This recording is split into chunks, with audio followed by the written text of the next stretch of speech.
Welcome to Korean Cinema Channel. Today I would like to send you the following news. The short drama surge, how Midsummer Findra broke the mold and ignited a 3B view firestorm. Hold on to your screens. Short dramas aren't just a trend, they're a cultural tsunami, outpacing traditional long-form series with a ferocity that's rewriting entertainment in 2025.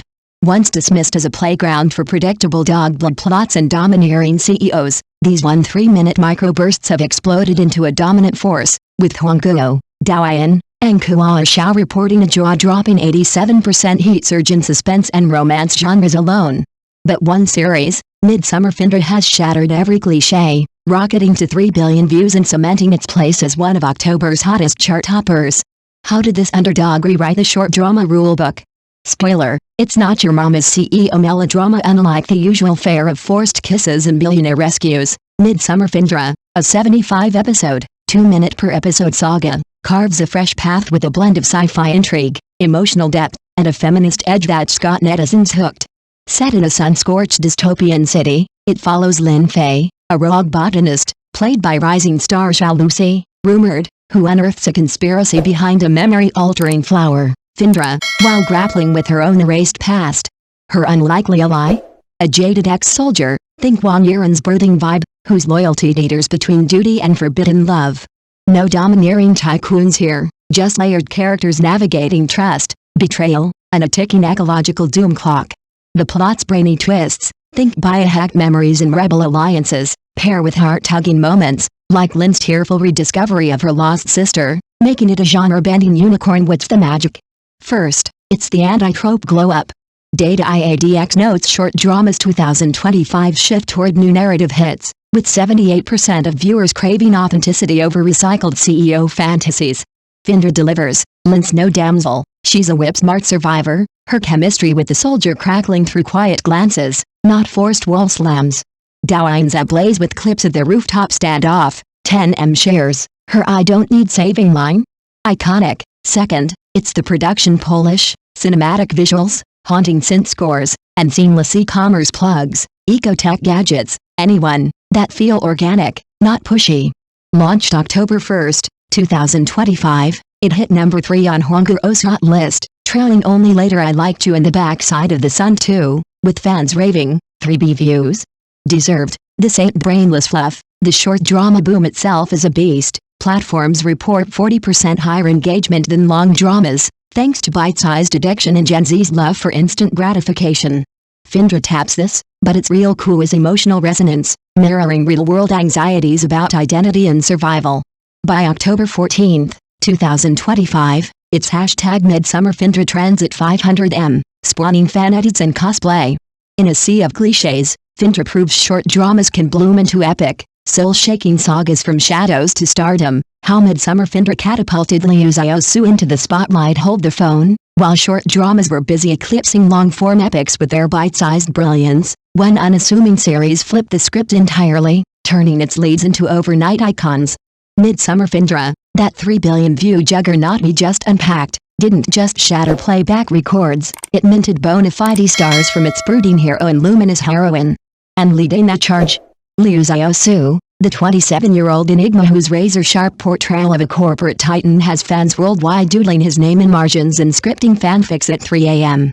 In a genre bloated with interchangeable suits, Liu's emergence feels like a plot twist we didn't see coming, but desperately needed. Born in 1998 in Shandong Province, Xiaoxu, nicknamed Little Uncle for his uncanny knack at mature roles, is a Sichuan Media College performance grad, the real-deal theater kid turned short drama disruptor signed to Hangzhou Yuxin Film and TV. At just 27, he's already clocked a resume that screams prodigy. Breakout in 2023's suspense romance Rose Coronet as the brooding Zhou Yutian, followed by a 2024 blitz of It's Like Burning Winter, Queen Coronation, alongside Wang Jej and Shen Hae-in, You're the Evil Neighbor But I'm Mentally Ill, Heavenly Cute Baby Daddy Addicted to Spoiling Wife, and The Sweet Pet Give Me 10,000 Rays of Light with Yuan Yuhan. By 2025, he's unstoppable. Ancient costume painting Hall Spring in January, family dramedy How Big a Deal in February, the buzzworthy Penthouse Club as the illegitimate heir Qin Feng in March, sparking endless Who's the Real Villain debates, and the unhinged CEO Zhang Liuling in As the Fog Clears. Throw in time travel whimsy like I picked up a top scorer in Luyuan Village in August, and you've got a chameleon who's mastered everything from restrained madman to shape-shifting scholar. But Midsummer Findra? That's his supernova.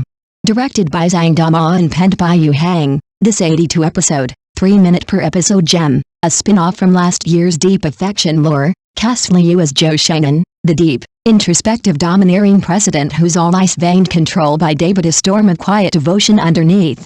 Picture this, perpetually suited in sleek black, hair slicked into that signature pompadour, he stalks boardrooms like a panther, his piercing gaze dissecting souls while his rare, cracked smiles hit like emotional haymakers. It's not the overplayed alpha growl trope, Liu layers in subtle tics, a fleeting jaw clench during family feuds, a softened exhale in stolen rooftop moments with Khalid by Qing Mei, voiced by Guo Yuzin, but Liu's on-screen magnetism steals every frame. Adapted from the novel 3 Years of Cold War, Divorce and He Regrets with Red Eyes, the story swaps revenge for war relational evolution. Zhou's little brother Chaos, courtesy of He Jianqi and Wang Zhezhe, forces him to confront his walls, evolving from aloof elite to a man who'd raise empires for love. Fans dissect his movie-level micro-expressions, the tunnel kiss under blue-hued lights, where shadows elongate like unspoken regrets, Arning raves like he makes corporate cold feel achingly human. No wonder it topped Hongo's hot broadcast list for days, breaking platform records with 1.16 billion heat points on debut. Liu's uncle Orya, mature poison a fresh face, has birthed a phantom frenzy. Dubbed short drama's top Uncle Flo, his prefinta works like Merry Mr. You surge post-launch, with retro data showing 300% playback spikes. On-screen? He's refreshingly real. In September 2025, he casually soft-launched his circle-out girlfriend via supermarket snaps, grinning like a kid with candy. Netizens crowned him brave king for ditching the secrecy playbook. No wonder Liu's Xiaoxu girlfriend trended #1. In an industry of filtered facades, his authenticity seals the deal as Midsummer Findra hurdles toward 4 billion views by October 14, 2025. Liu's Xiaoxu isn't just riding the wave, he's the tide.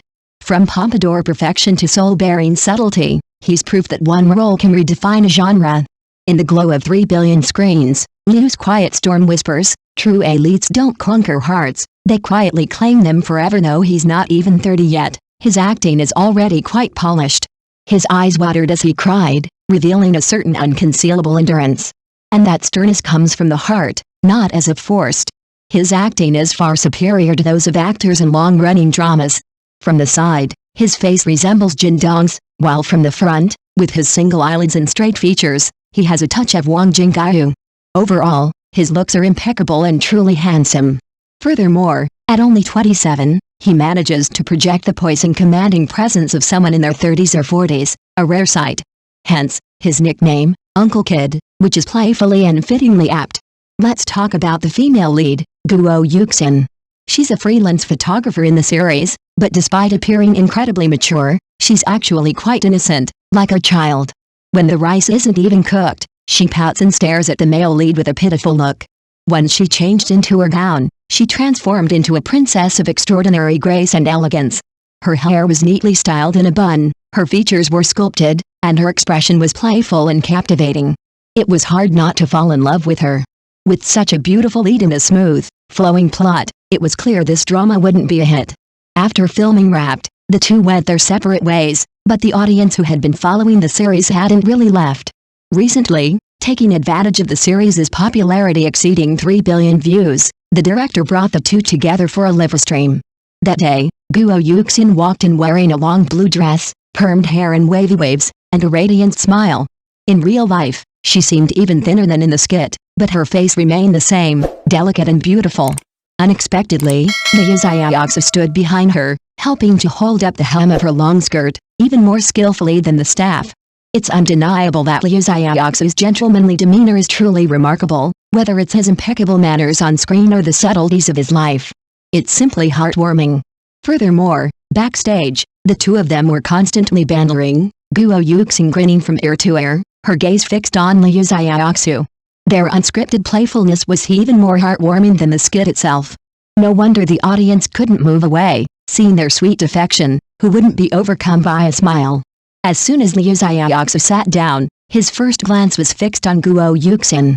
The two exchanged a smile, And though they didn't say a word, they both knew what the other was thinking. Their rapport was so seamless it was impossible to fake it. Liu Xiaoxu was incredibly sweet, constantly professing his love for Guo Yuxin, calling her the best wife in the world. Guo Yuxin listened with a warm smile, and you could tell they looked like a match made in heaven. When the two were talking, Liu Xiaoxu faced each other, his eyes full of seriousness and concentration. Guo Yuxin held her face with one hand, like a spoiled little princess. They both leaned towards each other, which, from a psychological point of view, means that they regard each other as their closest person, which is really touching. At the end, the director prepared a pair of slippers for them, but unexpectedly, Liu Xiaoxu knelt down on one leg and helped Guo Yuxin put on high heels, recreating a classic scene seen in the play. His action directly caused Guo Yuxin to break down emotionally, frowning, trying hard to hold back the tears that were about to fall. When the scene in the play was replayed again and again on the scene, Liu Xiaoxu couldn't help but burst into tears and turned into a tearful man. He was seen leaning on the chair, his face flushed, his eyes full of tears. He looked particularly sad, as if he was about to collapse. Until the very end, they remained lost in their sorrow. Guo Yuxin held Liu Xiaoxu's arm, while Liu Xiaoxu gently stroked her with one hand, patting her in comfort. This on-screen couple's affection was so genuine that it felt as if they were truly together even off-screen, their gestures incredibly intimate. After watching the live stream, some were deeply moved, but others lamented, "I don't understand why they're crying. They only filmed a short drama in 11 days, and they're already in love." Some even commented, "Liu Xiaoxu already has a wife. Is it really appropriate for him to cuddle with other actresses like this?" Honestly, if Liu Xiaoxu were truly married, he'd have to maintain some distance from the cast. Such intimate gestures would be inappropriate. Others commented that their constant gazes revealed a genuine affection for each other, and while they tried to restrain themselves, their gazes couldn't be concealed. Thank you for watching my channel. See you in the next videos. Thanks.